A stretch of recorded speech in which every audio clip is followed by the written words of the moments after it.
Hi, this is Andrew with Lee Company coming here with another tech tip. Here in the bathroom, talking about clogs, or at least the most common ones.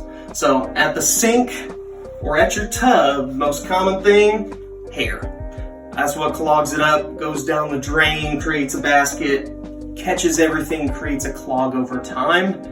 Now for toilets, the big thing I want to talk about is flushable wipes. Yes, they are flushable, just like golf balls, but neither one is good for your plumbing system because they don't break down and they build up, create a blockage, and back things up. So anything that doesn't break down is not a good idea to be going down any drain. If you do have any drain issues that you need help with, we'll be more than happy to help.